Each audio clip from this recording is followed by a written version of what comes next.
So before we got married, we were together for a little over 2 years, and we did not practice abstinence for about 5 months of the little over 2 years.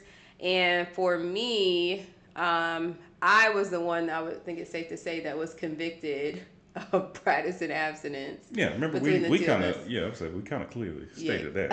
Okay. Yeah, I was like, he was cool with sinning. Hey y'all, it's your girl Destiney and my husband Terry. That's what he hates when I say hey y'all, but I don't hate it. I think that's just your moniker now. We gotta bring the energy. We got the energy, but I'm just saying that's your moniker now. Hey y'all is you should over here get that. I don't know if you can get that. What's the word I'm looking for? Not licensed. Like trademarked. Yeah, trademarked. Yeah. Yeah, get that little phrase trademarked. I think it's like a Southern thing, so. Yeah, you probably really can. Yeah. We also have special guest, London Dior. She is over here in her stroller because she will not go to sleep. So. Yeah, probably won't make a video appearance either. Right. She's comfortable. She just doesn't know it yet. Mm-hmm. We're just trying to rock her a little bit. So, anyways, today. Well, before we get into the topic, you want to talk about how your week was? Oh, yeah. My week was good. What did I do this week? Our kids, did they start school this week? They started school this week. Okay, yeah, they did start school this week. Okay. Oh, my God. Yeah, so you want me to explain? Or? Yeah, go ahead. Yeah, no. They started school this week. So Terry and Tristan, first day of school. Honestly, it was half and half. The crying part, Before you get into that, for those who don't know, we have 2-year-old twins. So Terry and Tristan are our 2-year-old twins. So if you're not watching the channel by now, you should know this. But anyway, so our twins, Terry and Tristan, so I suspected, so my whole plan was, if Terry got out the car first, I just knew Tristan would be okay. Mm-hmm. I agree, yeah. And that's what happened at first. So Terry gets out the car, the lady takes, so the rule is they take your kids outside the car instead of you actually dropping your kids off at the front door. They say it's supposed to be better for them. So, instead of you coming in. It's like a car line. Yeah, it's a car line, and it makes it, they said it's supposed to, I guess, ease the process of, what is the thing the kids have? They basically don't want them to have the separation anxiety, and they don't want them to throw like those tantrums, and then you have like the mom guilt, the dad guilt, and then you want to go in there and console them because it'll make it worse. And I guess it kind of sends the message of, if I cry, my mommy or daddy will still be here. Yeah, so, I guess. I think they wanted they cry and realize we driving right on by. Yeah, But yeah, no, they get out the car and everything's going good until Tristan looks back.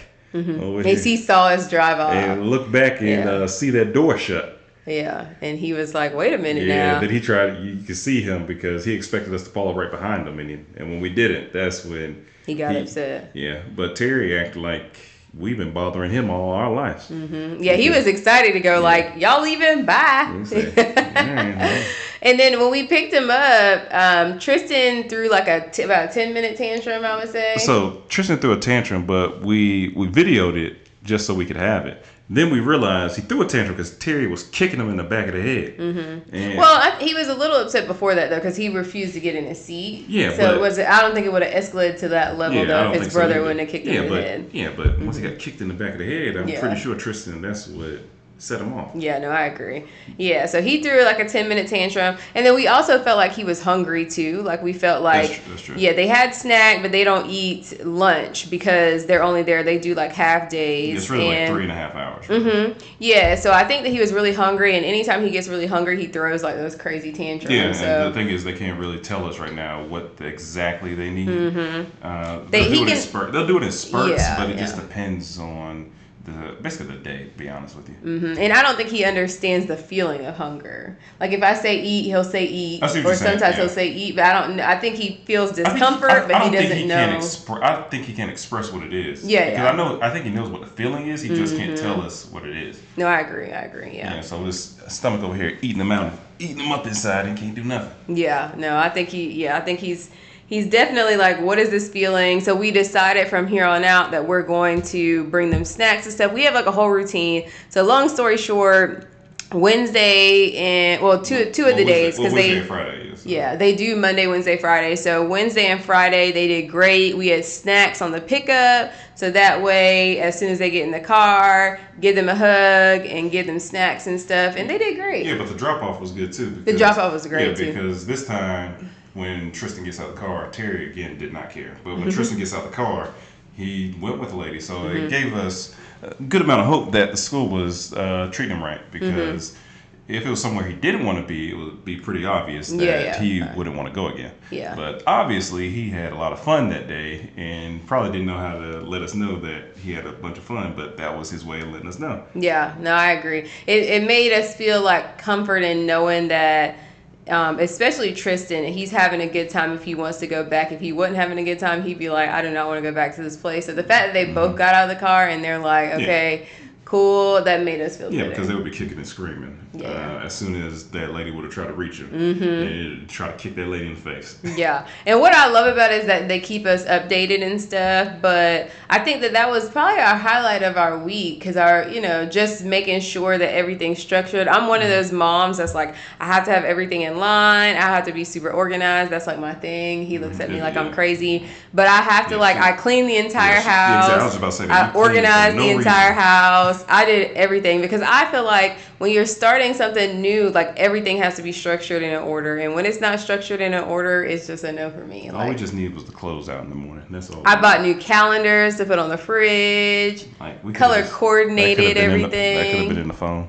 We could have colored in the phone. No, it had to be visual. I'm a visual person in person. Like I like the. So you're a visual person in person. Yeah, like I feel like because if I would have said I'm a visual person, you would have been like the online calendar is visual too. So. You're trying to prepare for me. That's what you're trying to do. I feel like I'm a visual person, but I like stuff like I'm that pen and paper type person. Like I need this stuff right in front of me instead of me. You need just basically material. Yeah, I need the material thing. I need the tangible thing. Tangible. Yeah. So I don't know, but it was a pretty good week, I would say. Knowing that our kids were good, I felt good about it. Yeah, no, definitely. I think knowing that they had a great time, because you see the pictures and you can see the different activities they have.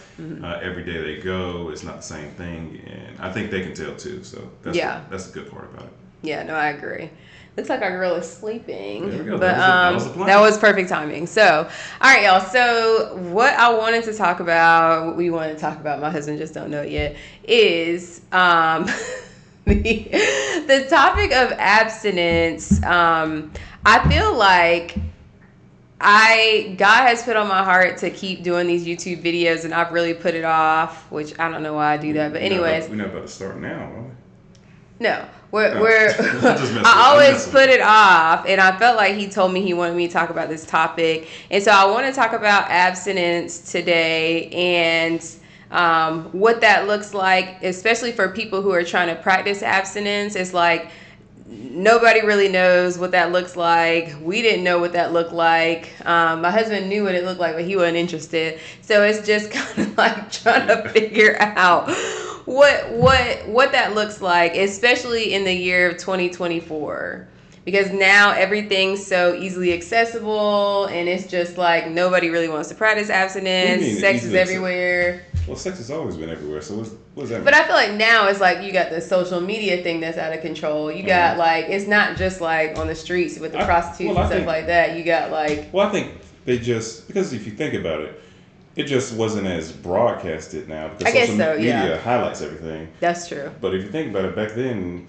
I'll say, young kids were having kids. So that's true. So, I guess maybe it's more normalized. It's not like a secret. Yeah, because it definitely was. Because they would send people. They would live in New York and send them down here to Georgia. Yeah, or that's they would true. send them somewhere else. That's true. So yeah, I just wanted to focus on that because I feel like, we're going to discuss like setting boundaries, our journey, and just different things that I feel like will be helpful. And I feel like this is what God wants me to do. So I'm going to try to be obedient, because I'll be struggling with obedience. And I know God is like, girl, get it together. And I want to go to heaven. So, yes.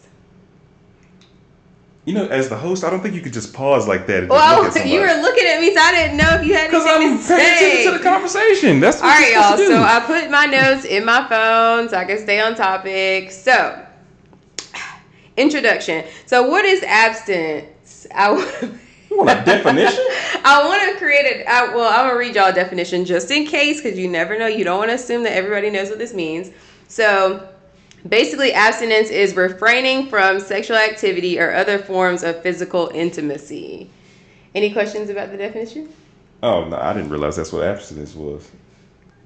I knew the sexual part, but I didn't know the other part. Well, I didn't really know that included physical intimacy. Here's the thing. There's levels to abstinence, because a lot of people say they're practicing abstinence, but they're doing everything else. So it's kind of like, what is abstinence for you, would you say? I thought it was just sex. That's what I thought it was. Okay. Not that we're refraining from sex. I'm sorry.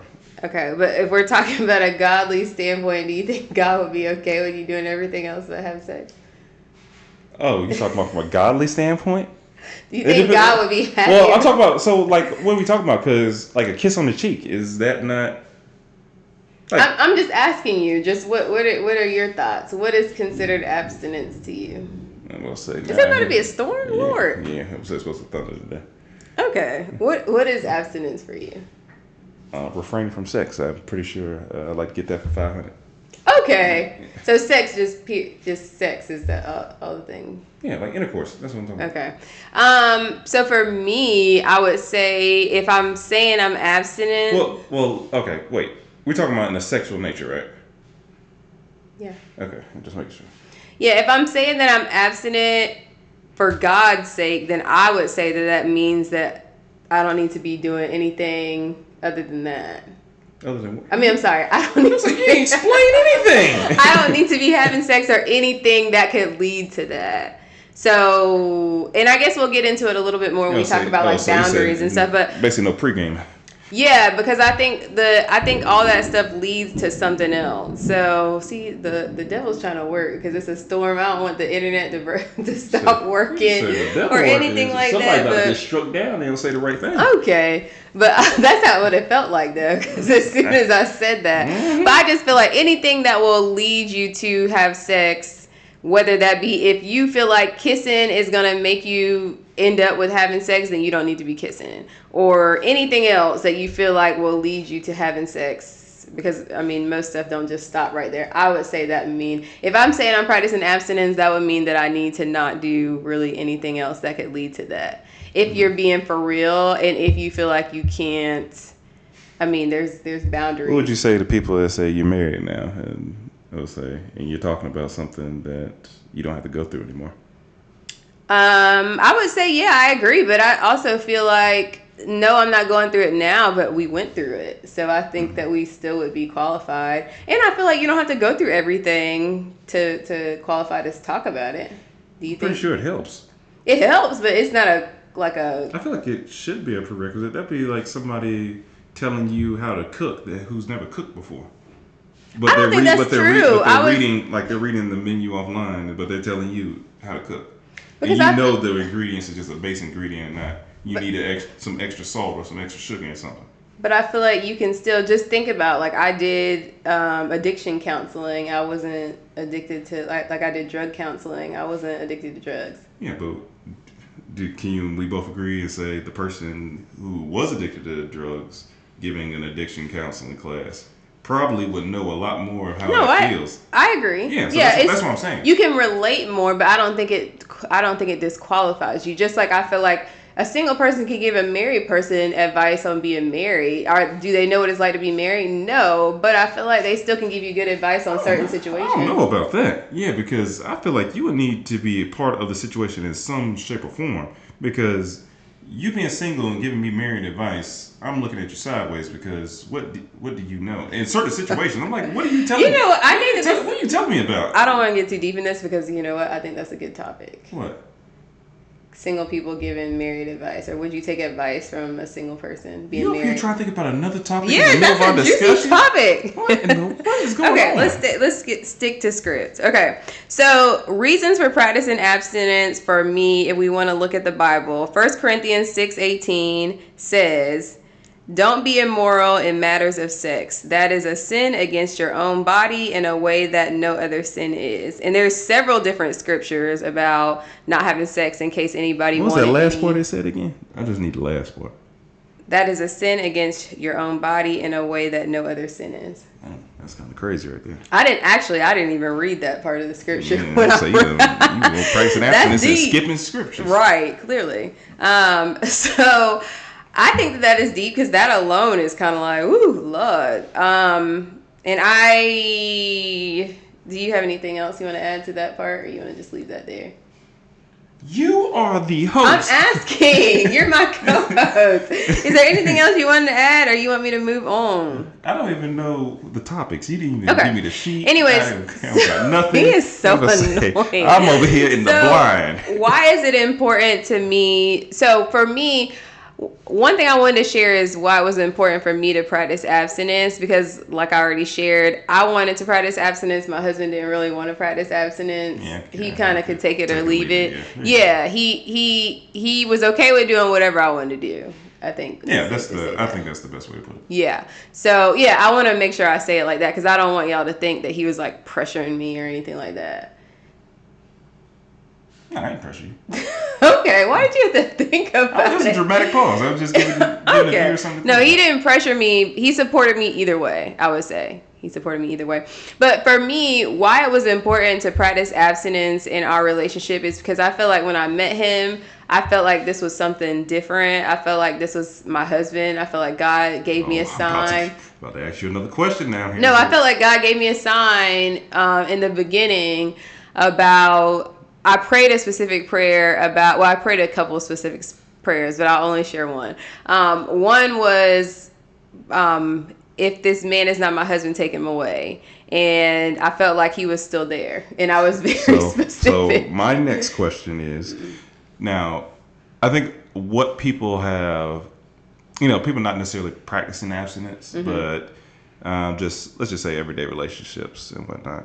And I know we're going to get back to the godly side here in a second. But what would you say to somebody that, okay, you decide to practice abstinence now because you feel like this is the right person versus not before you met the right person? Right. So I think a lot of people, well, guys just in general, have issue with that because they're like, okay, you were able to do all this before, and now with me, I'll say you're withholding yourself for God. Right. And now you feel like you get cut off. Now, again, in the godly sense, yes, that is what you're supposed to do. Right. That is the correct way that you're supposed to approach the situation. But as far as, let's just use carnal state of mind. Easy word. In that sense, it's like, okay, wait, why are you doing this to me? It's a lot of emotion that goes behind it. And I think that's why sometimes a lot of guys can leave out a situation because they feel like it's a form of control and not necessarily something that's for God. So explain to our viewers how you would approach that situation, because I'm pretty sure that's how a lot of guys think. I'm gonna say it's not just it's like, okay, you want to practice abstinence, but what about before? So I'm pretty sure that's how a lot of guys think. So how would you, the viewers, I'm pretty sure your viewers would like to know. No, I think that's an excellent question, and it's a fair question. I feel like, so a couple of things. Number one, I feel like in the past, if you've done something that's not working, then you may want to try something different. I do agree that it does suck that this is the person that you're actually really taking seriously, and you decide to change your mindset. But for me specifically, I never consulted God with any other person that I've dated, solely because I already knew it wasn't right. I feel like one of my spiritual gifts is discernment, and I feel like I dated the wrong guy on purpose a lot of times. Oh, because that was very discerning of you. No, I feel like I dated the wrong guy on purpose because I already knew what it was. I knew in the beginning what their red flags were, and I feel like it wasn't a surprise when the red flags arose because I already knew what it was. Now, that doesn't mean that just because I knew what it was doesn't mean I wasn't hurt by the things that took place. And that's no shade to anybody, because at the end of the day, I chose the people I dated. But I feel like for me, I wanted to consult God in this, and because I really wanted to be married and I wanted to do something different, and I wanted God to know I was serious. Okay. And that's the best way I could answer that. I think it does suck that, hey, she finally decided to find herself right when she married, or right when she found the right guy. I think it does suck for the right guy, but I feel like, no, I just feel like for me, it wasn't about this guy, because I feel like at the end of the day, if he really is supposed to be my husband, then he would take this seriously. And I think it's also too, a lot of guys, when you tell them you're practicing abstinence, will run immediately. But I knew that the person who was for me and who God chose for me would understand it. And it wasn't really about my relationship with you, we'll just say, because this is my real life. Well, yeah. It wasn't really about my me. relationship with you. It was about my relationship with God. And I love that you allowed me to put my relationship with God before my relationship with you. Okay. Yeah, no, and of course, that is the way, No, I think that's a great question. According to the Bible, that's what it's supposed to be. I got another question. Yeah. But according to the Bible, that is well, what it's I didn't need no outline if you got all these daggum questions. You didn't need outline because we got to follow a path. But I got questions along this little journey that we're walking. And I'm going to say there's little signs out here that I would like to read. And the next one, so what would you say to people that they don't necessarily have a desire to get married?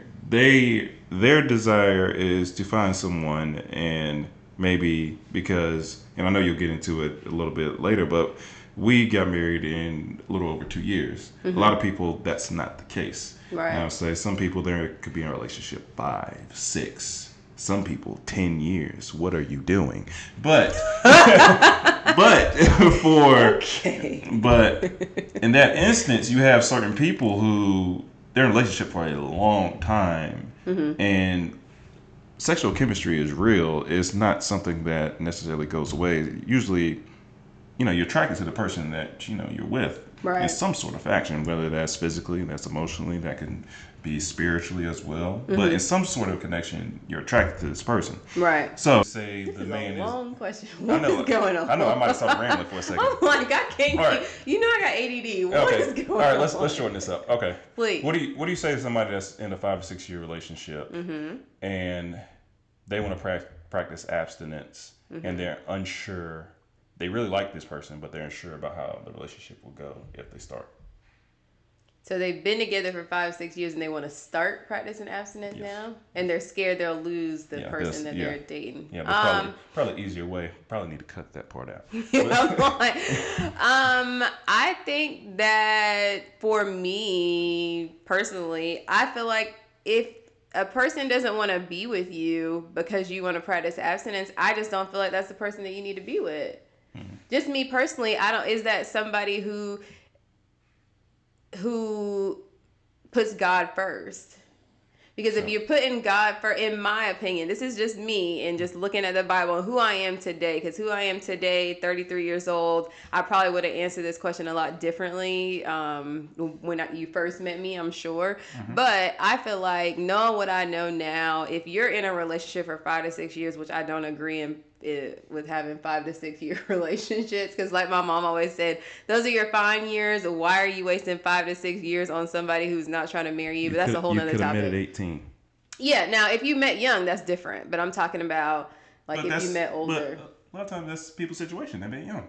Yeah, and that's okay for people. I'm saying what's acceptable for me. So you telling me if your boyfriend in high school had to marry you? No, I'm not talking about when you're young. I'm talking about when you're 21 plus. No, I'm not. But what about that person that want to get married at 23? I'm talking about myself. Okay. All right. Yeah. All right. I don't. What everybody else is doing, if that works for you, that's fine. Yeah, I don't know if I necessarily agree with that part. Though. Okay, well that's fine. But for me personally, I feel like if the person you're dating for 5 to 6 years and you're fearful of losing the person because you want to practice abstinence, I would ask myself, and only God and you would really know the answer, is this a person that's really and truly for you? Is this who God created for you? But what about... It might be, it might not. Yeah, but what about if y'all have been having sex for 5 or 6 years and now you have this epiphany one day to stop, and now you expect him to stop immediately as well? How do you navigate that? Because I'm pretty sure that's a lot of people's situation. Right. And he is upset now. I'm going to let you know he's I'm upset. sure he is. For lack of a better word, he is upset. I think that that's difficult, if I'm being honest, because I feel like it's difficult to start something versus if you never started. And I think obviously. I think that would be I think it would be a challenge if I'm being real. And I feel like I would have to pray that God convicts him as well in order for it to work, because I don't really know that the relationship's going to work if one person wants to practice abstinence and the other one doesn't.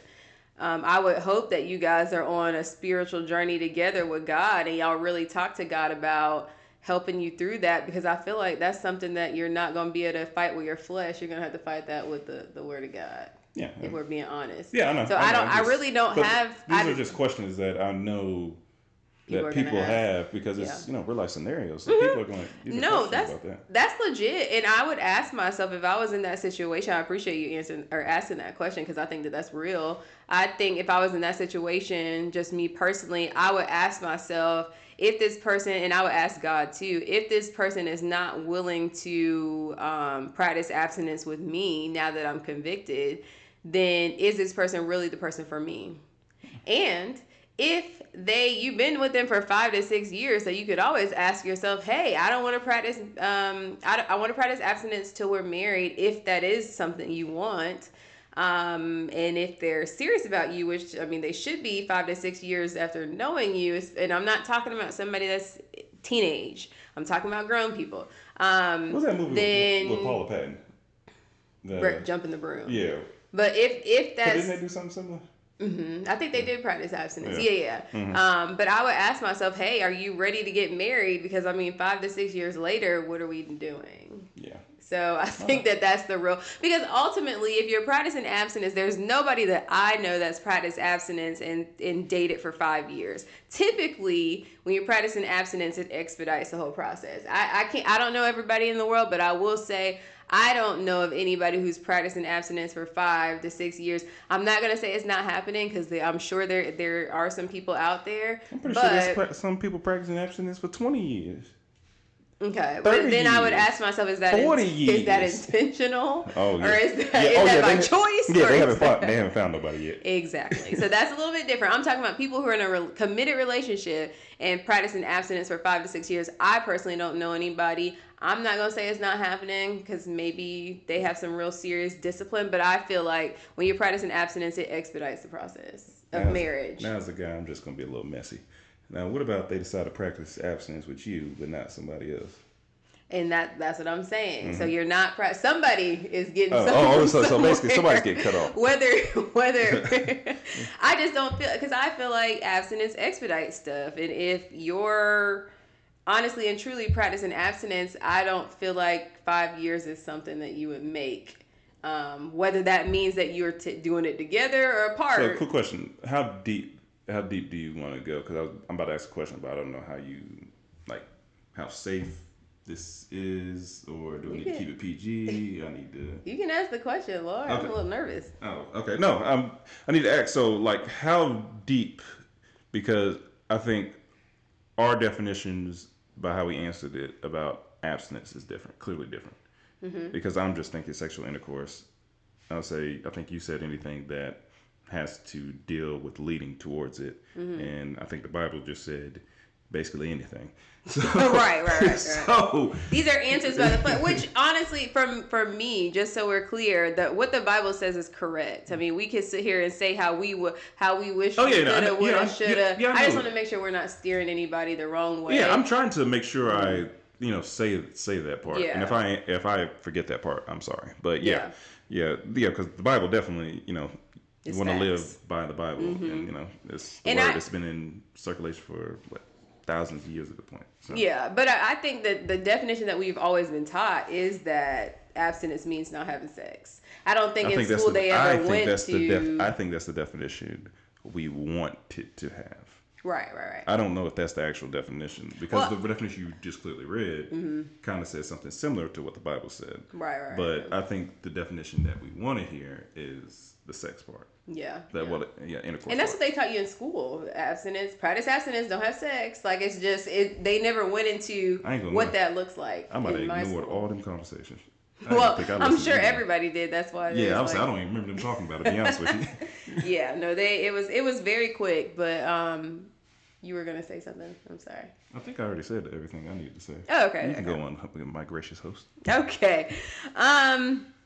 But yeah, no, that's really why I wanted to practice abstinence in our relationship, and I think I covered it. Just wanting to make sure I showed God that I was serious about Him, because I wanted Him to be serious about me. I wanted God to know that I was serious about finding a husband whenever He felt like the time was right. But I wanted Him to truly know that I was very serious, so that way it worked out, and I feel like it did work out. So here we are, Yeah. 7 years later. Yeah. All right. Wait, you said how many years? 7 years. We're married 7 years. Oh, okay. Yeah. Well, okay, yeah, because I was gonna say technically the abstinence part you gotta add past that part, but don't worry about it. The math doesn't matter. Okay. We're together, No, guys. I'm talking about we've been married. We just celebrated our 7-year anniversary. Sure did. August 12th Mm-hmm. was our anniversary. And yeah, so we've been married 7 years, which is so crazy to think about. Yeah, I know. I'm So saying, crazy to yeah, think about. Yeah, just think about just the family. Thinking about like before, Mm-hmm. and then thinking about now, and It's so different. yeah, I'm sorry. The common denominator is sleep, but we'll talk. Yeah, about we that definitely ain't getting no sleep We'll with 3 talk- kids we'll under talk- 3, we'll but that's a talk about whole that nother another time. podcast. Yeah. So for our journey, I already shared why I wanted to practice abstinence and all that stuff. But for our journey, so before we got married, we were together for a little over 2 years, and we did not practice abstinence for about 5 months of the little over 2 years. And for me, I was the one, I would think it's safe to say, that was convicted of practicing abstinence. Yeah, remember between the we two kind of of us. I was like we kind of clearly Yeah. stated that. Okay. Yeah, I was like, yeah, He was cool with sinning, but for me, I felt like I was. we just gonna put it out like that. Okay. Well, that's what we said. Yeah. Facts are facts. Yeah. But It is what it is. we were convicted. And so initially, I just want to make sure I throw this out here. Initially, I had the purest intentions. I felt like I had the purest intentions. I wanted to practice abstinence, but I did not map out what that looked like. In my mind, I was like, well, I'm gonna practice abstinence. This is the guy I want to marry eventually. And I didn't even think that just the child in me really didn't think that, or I just think it was maybe even a little bit naive. I think the word. Okay, I thought to say the child in you. Sorry, y'all. Yeah. But the naive person that I felt like I was, I didn't map out what that looked like. I didn't even think about what that looked like at the time. I don't really feel like I had a strong godly community. I had one friend that was practicing abstinence as well. But I didn't really feel like I had the accountability that I needed. I don't really feel like I had a strong godly community that I needed, and I didn't even think about what was required of you, because I feel like in church they just talk about practice abstinence. You shouldn't have sex till you're married. Don't have sex till you're married. But nobody tells you what that looks like. Nobody tells you how to prepare for that. So it's very difficult, especially when you're with somebody who you feel like you want to marry. It's even more challenging than you would ever think. So let me ask you and this. so I just feel like I failed. What changed? Because What do you mean what changed? Because all right, you said all right, you went in the intentions of practicing abstinence. Mm-hmm. It did that, Mm-hmm. but then you said your community basically wasn't strong enough, or you weren't strong enough personally. So what changed that made you strong enough to actually decide to actually practice abstinence? So just so we're clear, the community is a problem, but the community was not the reason I failed. I failed because I failed. I don't want to blame that on my community. Like, the community was strong. I think there was reasons why I failed, but the fact of the matter is I failed, whether it's rationalized or not. But what do you mean what changed? Because you said something. You said okay. You said you went in it with the purest intentions. Yes. And then you said, okay, obviously you was like abstinent plan, went away. Mm-hmm. But all of a sudden it came back. So what changed in the mindset that made the abstinence plan come back? I think it was conviction. I think it was God. I feel like there's moments that I pray to God and I feel like he don't really be saying nothing. And then there's moments where I feel like, and I'm laughing because I tell God this all the time. Like, all right, hello, do you hear me? Where you at? But then there's moments where I feel like God really, conviction for me in that moment was just, I feel like in moments where we were together and we were alone, I just didn't feel good about it. I can't really describe it any other way than that. I didn't feel good about it.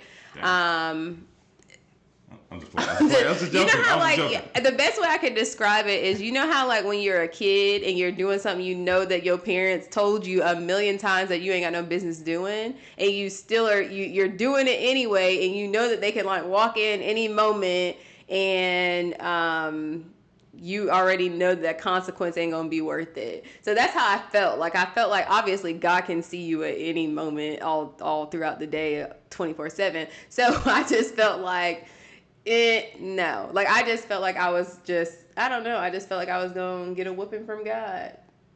Okay. It's the best like what? It's the best way I can describe You said God was about to send a lightning strike down over here. What?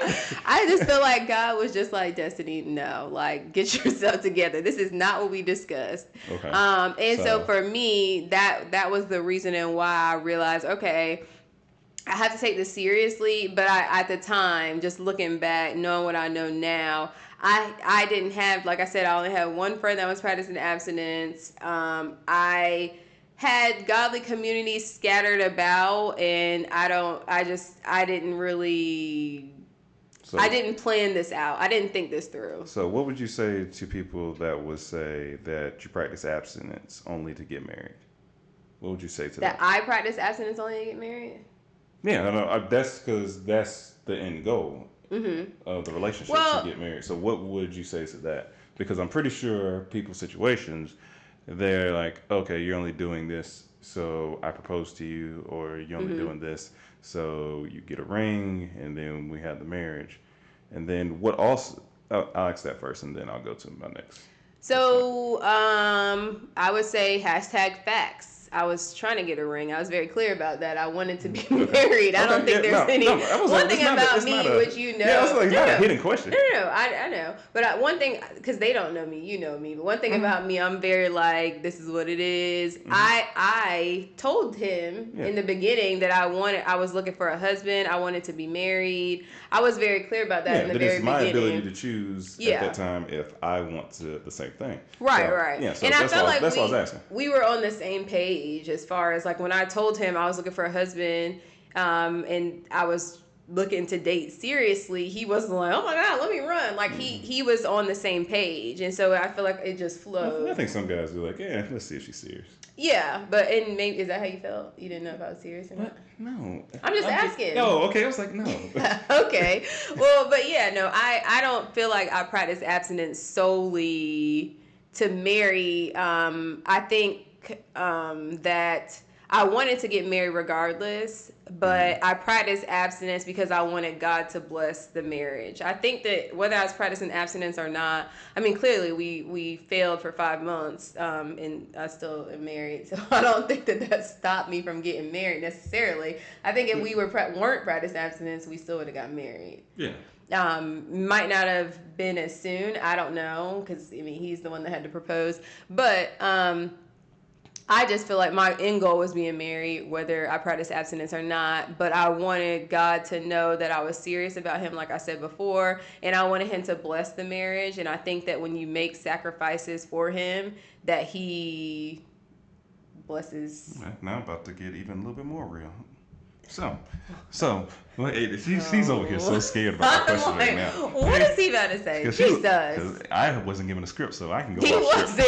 He is just like. So, what would you say to people that, all right, they're following God's plan. They haven't had sex at all. Mm-hmm. They have practiced abstinence and they get married. Mm-hmm. And then they realize they're not compatible. The sex is trash.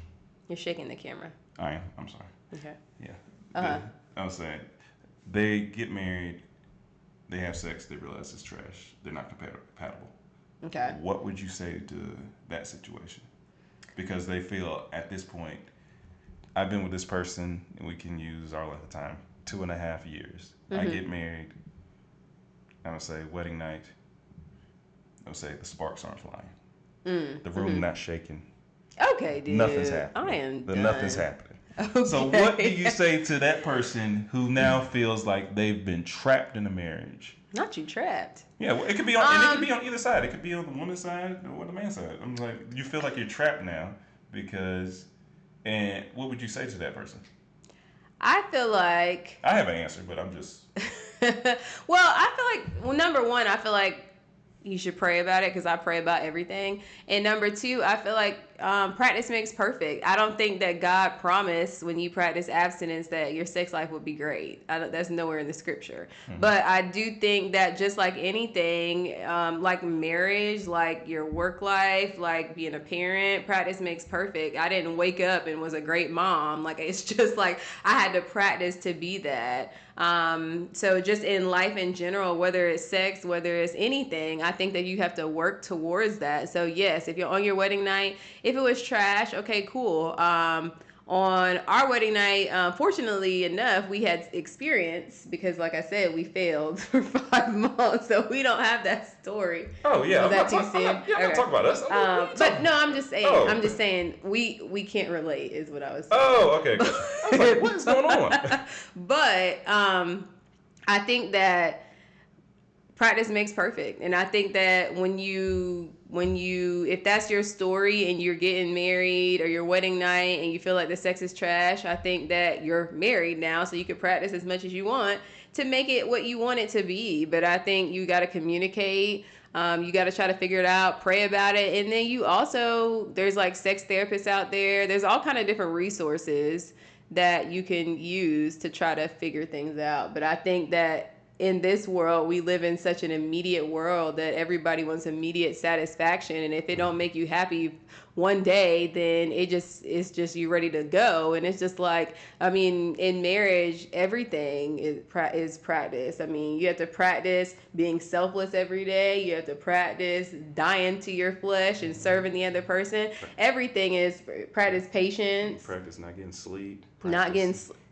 You ain't getting sleep because of me. You ain't getting sleep because of your kids. Yeah, that's what I'm talking about. But yeah, I just think it patience. It takes patience. It takes time to be compatible and to work things out. And I think that that's what this generation don't really have, a lot of patience. Yeah, and I think at the end of the day, I like your point about the practice, and stuff like that. And at the end of the day, the end goal when you get married is you should build a different type of bond with your partner. Right. And it doesn't, if it's strictly sexual, then your relationship's probably not going to work out, just being honest. And can I say something about that to you? Because you've been cutting me off the whole time. You got me. You got me because I was about to say no. I think that's one thing I will say about our relationship is that since it wasn't built on, our foundation wasn't sex, because we practiced the abstinence. Not the abstinence. Not the abstinence. The hooba. That's an inside joke. They don't get that. I'm sorry. My grandma says hooba instead of Uber. Don't do that to you. Grandma. Okay, sorry, Grandma. But I think that what were we talking about? I forgot that quickly. Yeah, so you cut me off for no reason. So, back to my point. I think our relationship wasn't built off of sex. The foundation wasn't sex. And so we got to know each other, I feel like, on such a deeper level. We had so many other things to kind of connect on because of that. And I think that has helped us sustain our marriage as well as we go through these 3 kids under 3 and all these different trials and tribulations. Because there's going to honestly be times where the guy is going to have to practice abstinence. After you have your baby. Unintentionally when you get married. So when you get married, after you have your baby. I mean, there's so many different life changes that help go on. Yeah. And I think that because we practice that discipline, he practiced that discipline. I think that when we did have those moments where it's like, after you have a baby, you can't have sex. Fun fact of the day. Some people try now because that's why them kids be real close together. Some kids born in the same year and they not twins. Okay, yeah, no. I think that helped us a lot, I will say. And so I think that by practicing abstinence, it definitely helps you to have more of an intimate connection in a different way. Yeah. And that was our foundation. Yeah, I agree with that point. Yeah, because Yeah, I think it changes the game, and then you basically said everything I was going to say. The emotional connection that you build over time, Yeah. is different. You realize if you actually really like this person for who they are, Or see what they things can that do. you're compatible with, see things from a different lens, see what you don't like about the person, see if it's something that you can work on, see if it's something that you can't handle. It's a myriad of things that you'll see about the person. Yeah. Just from a perspective, because you're not only going on it from one view lens at this point anymore. I would say you're actually looking at it from other perspectives now. You're like, okay, can I actually have a conversation with this person? I would say when I come home from work, can I sit down on the couch, and it doesn't necessarily even have to be a deep conversation. Can I Yeah. talk about different TV shows we like? And we learned Yeah. about that through practicing abstinence, because when you're practicing abstinence, you have no choice but to get to know the person and talk about different things and stuff. And so I felt like now I feel like even more connected now than we were when we first met. Obviously, I would hope, but I think that really helped us a lot. Because we never had that as our main foundation. I do want to talk about strategies for practicing abstinence and ways people can practice abstinence, because that is a tool that I never had.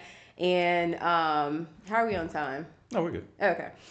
So one thing for sure is that you need to. I have to rock this baby because she didn't woke up. She's like, okay, this is too long. One thing I would say is setting boundaries. I think you need to have a conversation about like what setting boundaries looks like. Are we going to be alone together? If we are going to be alone, is it going to be, what areas are we going to be alone in? Are we comfortable being alone on the couch? Are we comfortable being alone in one of our rooms? Are we comfortable? What does that look like?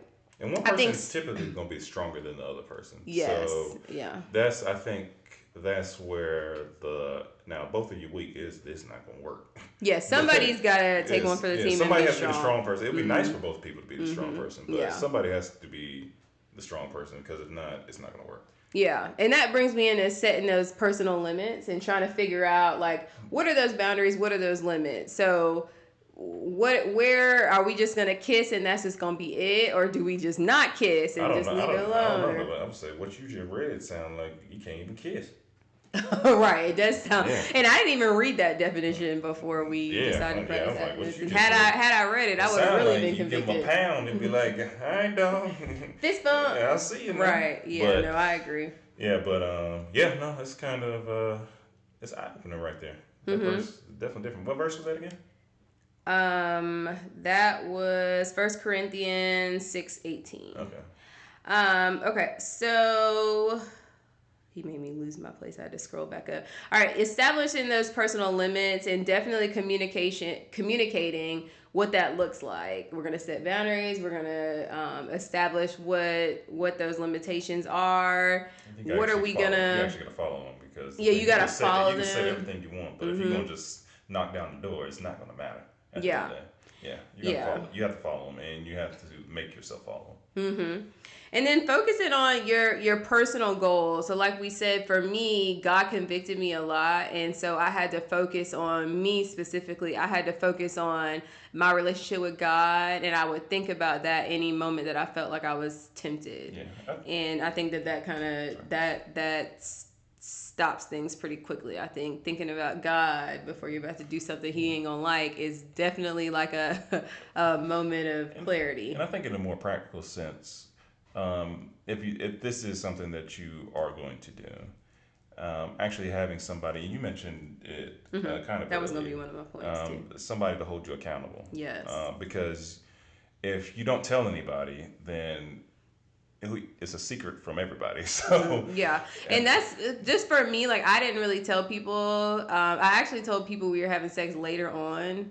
And at the time that I told people we started having sex, we were actually practicing abstinence. And for me, I'm typically not a liar, but I felt bad because I felt like other people. What? I'm over here practicing abstinence, and people over here looking at me with a side eye now. What is this? I felt like I let people down. Well, no, I don't feel like I let people down. I felt like I felt like a role model, and because I had talked all this I had hyped everything up, like I'm a practice abstinence, and when I failed, I felt like people were looking at us like, oh, they're practicing abstinence, that's really great. And then to tell people that, hey, actually we fell into temptation, I think that was hard. And so Oh yeah, I forgot. That was hard for you. Yeah, that was hard for me. It was hard And for see, us. and that's why it was hard too, because he didn't really he was just like, I can take it or leave it. That's not, when you're already struggling with something and the other person can take it or leave it, it's like, okay, dude, you ain't helping me. So I had to be strong. I don't think I helped that one. No, he didn't help me at all. But and I'm then better, I didn't. I'm better now though. And then I didn't have that strong support system that I feel like I needed. And part of the problem is, if you're not being honest with the strong support system, then that's gonna take things away. But but even that, I feel like the people around me still, a lot of them weren't practicing abstinence, and so if you're not practicing abstinence and you're gonna hold me accountable, it's kind of like, girl, like that. I'm not taking that seriously. Well, no, hold on now. Hold on now. You just said earlier. No, I know it's contradictory. And I quote: "You said, even though I haven't done something before, I can still tell you how to do it." I agree, but I feel like if I think it's hard. I think you can still give me sound advice if you're not practicing abstinence and you're telling me to practice abstinence. What you're saying is correct, but you're still doing the exact opposite, so you're not gonna feel my pain. That literally is what I said. No, I agree. Oh, okay. I agree with you. I think that in that situation, I don't think that would have worked for me. I don't think that would have worked for me because I was already struggling. So I think somebody struggling too telling me to do the opposite. But technically, that person's just your accountability partner. So it's not like they have to practice it too in that instance. Looking back, I feel like I needed. You're right. But I feel like I needed somebody really strong, just for in the moment that I was in. So let me ask you this: would it have been better for you to get somebody that was married? Because then I think it would have been. Yeah, I think for me, I would probably needed somebody who's married, and I think I probably needed a couple of people, and I think I probably needed. I've known people who even took it to the extreme of somebody calling them every night that they were going to hang out with their spouse or whatever, or their boyfriend or whatever. Yeah, I had to think of the word. Been married too long, hey? Right, but so calling them like, okay, it's date night. Where y'all gonna go? What are y'all gonna do? What are the boundaries? I think I needed somebody like that, and I think that's kind of so outlandish for other people that I don't even think that I could think of anybody in my life that would have done that at the time besides like my grandma. She would have done it for me, but I mean, who wants to tell their grandma they didn't fall into sin? So. She wasn't gonna let you fall because remember she was gonna call you every day. I probably, looking back, that's probably who I should have called. I know she would have called me every day. All right, girl, what you doing now? I was over the house almost every day, so you making phone calls all day. She definitely would have held me accountable, but I think that support system is everything. If you don't have that, then I mean, especially if you're already struggling with your discipline, then I think for me specifically, like I said, I think somebody who wasn't practicing abstinence could have gave me that advice to practice abstinence, but I feel like in that moment I needed somebody who was really strong because I was already really struggling. So I think, but the support system you definitely need, because without that, it ain't work for me. I'm not gonna say it ain't gonna work for you, but and then just understanding like what triggers you, what is temptation for you. I didn't establish that either. I didn't think about what was temptation for me. I mean, clearly everything. All of it was, so but I didn't think about that. Yeah, I didn't. Okay, I didn't think about that. I didn't map out none of these things, and I didn't even really think about any strategy, like I said, for practicing abstinence at all. And so I think those you mentioned it earlier because they tell you, all right, practices abstinence, or what do they call it? They call it chastity, I think, when you're young, or like keep your chastity, or is that chastity belt? Or is that old? Well, chastity belt. I don't know if that's the term. Oh Lord, what were we in the 18? I don't know. I didn't look at keep your chastity. What did you say? Isn't it? What's the thing they tell? Because they don't say abstinence like when you're a kid. You know, I was church hopping, so I ain't care. Yeah, I want to say chastity was the thing. I want to say it was a term back then, but I think nobody, because I think what the problem is, people, and I think more people do it now, but they're too scared. Everybody want to act like they don't know what something is. People want to act like, oh, they don't know what sex Especially is. the new saved people, the old saved people. Yeah, Oh no, back in my day we didn't do that. Like, no, over here got 10 kids. What you mean you ain't do that? Over here, but they act like they've been married the whole time, no kids, out of wedlock. Yeah, but they don't. And the crazy thing is, if you talk to the older guys, usually, and if you can actually have like a real conversation with them, they'll sit down and tell you a lot of times. Not farting during the thing. Okay, you can't hear that on camera. Oh, okay. Yeah, let's say, but yeah, I think sometimes you just need somebody to actually tell you, the real sometimes, and a lot of times you don't listen to your parents because sometimes they will tell you the real. You don't want to hear it. Yeah, you don't want to hear it at the time. I feel like now that you're older, you appreciate the real though. Now that you're older, you're like, most okay, definitely, most definitely. Yeah. Yeah, I remember when I would talk to my dad playing baseball, and he would be like, all right, I would be like, all right, what I need to work on. He would be like, do you want to hear the real or the fluff? Mm-hmm. Yeah.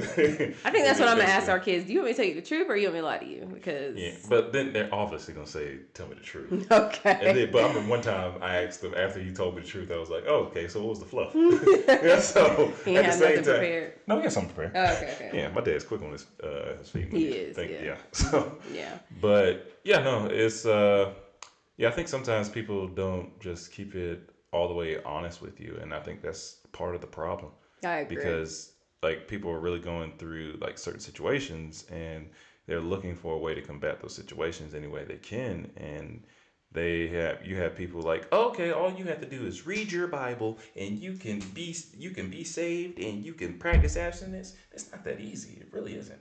And at the time, I don't even think I was even, no, I was going to church, but at the time the church was super far away. I mean, there was so many different factors. So the thing is, it is mindset, because it does help to have, and I think that's why churches create small groups and whatnot now. Yes.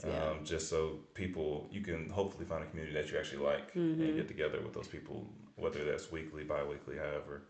And that's something I think I would love to do for somebody else. Like, wouldn't you want to hold other couples accountable if they asked us, like, hey, we're courting, could you hold us accountable and make sure we are... That's a lot of text messages. See. Remember, I'm not the host. Are you trying to you're not trying to spread God's word and be an evangelist? I am spreading God's word, okay. But I'm going to tell you. Here you go. This is what the verse says. I would help. Corinthians. I'm just playing. I'll help. Yeah. I'll put you on my text list. But one thing about my husband is that if you tell him you want him to hold you accountable for something, you better be serious, because he will definitely like, all right, dude, so what we doing today? Like, he will do that every single day. And I think that's what people needed. So I'll put a calendar right in my phone. And he will remind you. Yeah. So I wouldn't mind doing that for somebody, but I hope that this was helpful for somebody. Just my goal was to equip people with knowledge that I feel like I didn't have. I just feel like I was just completely unprepared. Like we said, churches didn't talk about it. Nobody really talks about abstinence, or what it looks like. Yeah, I think that's nobody talks about what it looks like. People tell you, like, just like they tell you don't do drugs, but they don't explain to you why you don't need to do drugs. I think when we have our kids, we have our kids when they get older, I want to make sure that we're real with them and have those honest, open conversations, and not just tell them not to do something, but to explain like the rationalization behind it. And I think there's a way to explain it. It's not necessarily go all the way in 100%, but it's like, okay, it's levels to how you explain things. But really explaining soul ties and what that looks like and what that means. And like when you're having sex with people, it's not just sex, it's like you're still connected to that person. Yeah, it's so much deeper. I think it's more for the woman than the guy, I would say. I think that's true. I think it's a person by person basis. It may be, but it depends. I also think it depends on the number too. Yeah, that's true too. Yeah, because I'm pretty I think it's just a case by case. Case by case. Oh, well, yeah, okay, yeah, we'll put it there. But y'all, I think we need to wrap this up because this baby ain't gonna last too much longer. So. All right. But okay. Do you say hey y'all? All right, y'all. So all right, y'all ends it. Okay. We hope that you guys enjoyed this podcast or this YouTube video. You the host. Whatever you say it is, that's we what hope it that you is. guys enjoyed it. Please give us some feedback and let us know. Any topics you guys want us to talk about, let us know. I said we were going to talk about... We're going to have to rewatch would you give advice? Would you let a single person give you a married advice? I said we were going to talk about that one of the next podcasts. We're going to make a whole video about it? All right. I got to figure out how to make it longer than that. But we'll figure it out. So I hope you guys have a good rest of your week.